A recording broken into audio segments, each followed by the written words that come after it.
Ho ho ho, it's Hohin, and today I'm here to discuss with you reasons why I think Rainbow Six Siege does not have any competitors.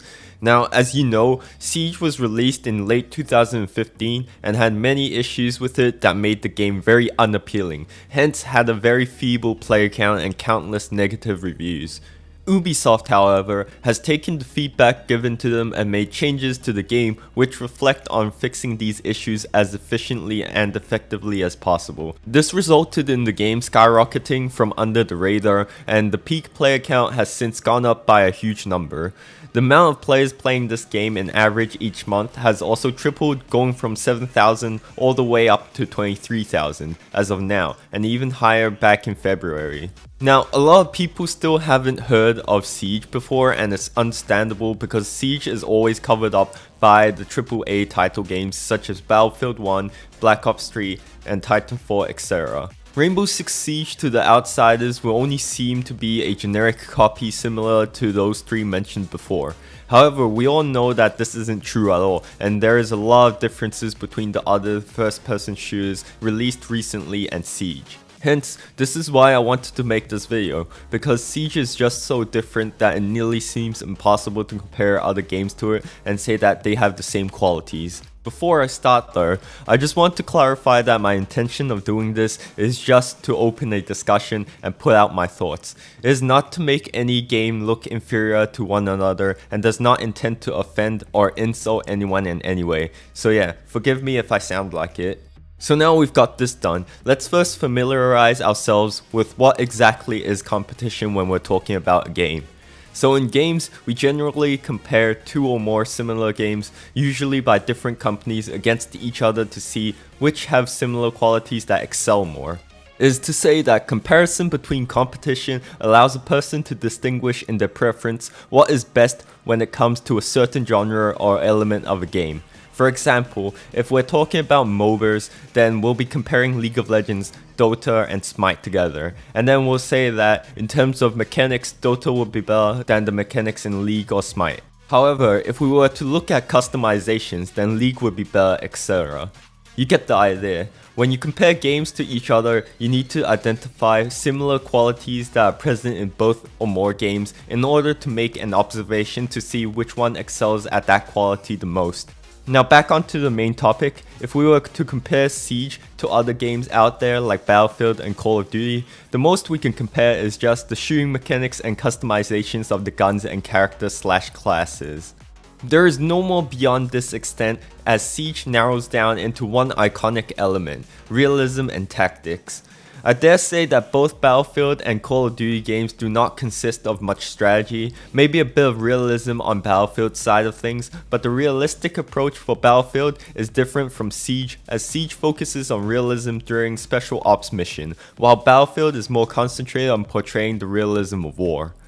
Both the recent Call of Duty and Titanfall franchises have been quite futuristic with their games, and are even further apart to compare with Siege. The closest game you could probably bring to comparison is Counter-Strike Global Offensive, as they both limit players to a small group. For CSGO, it's only when you play competitive that you get into a small group. If you're playing casuals, you still get put into a relatively big lobby. But anyways, CSGO also promotes its game as a tactical game, where players need to communicate and provide information to their team in order to gain an advantage and win the game. By now you'd be saying, then isn't CSGO a competitor to Siege? Technically it's not, because number one, Siege takes its tactical gameplay further to the next level with destructible environment and cameras, drones, etc. It is a very realistic experience. Number two, Counter-Strike Global Offensive isn't designed to sell as a realistic game. Yes, it's tactical and needs some planning, but it doesn't portray what it's like in real life. CSGO is more of a reaction and trick shot first person shooter, just like the mechanics of Overwatch. You can see in CSGO clutches, most of them are where a player just dominates in a very stylish way. You're meant to feel super hyped and excited watching it.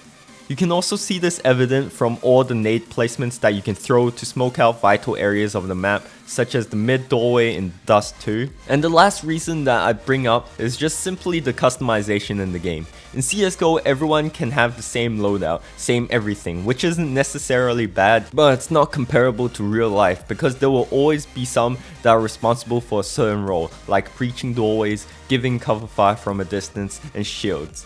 In Siege, they do this by adding one operator that has a unique ability, different weapons depending on the special unit, and differ in the amount of speed and armor they have. Let's be honest, there is no way that someone can have the same loadout for all 5 people. Okay. Well, I totally forgot about that. Fuck. But anyways, that was just my opinion on this game and what I think of its current situation. I think as far as competition goes for Siege, there aren't many out there that are close to being similar with Siege.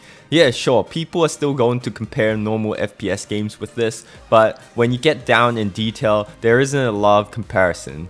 Although Siege is a very different game, some have said that it's going to be the next really big thing that will rise to the top, but I think it's not going to be the case. The game won't die out that quickly, but you can't deny the fact that it's starting to get a lot quieter with its recent decreases in player count. Much of the reason is just the issues that are still in the game, which makes players become frustrated and not willing to play anymore.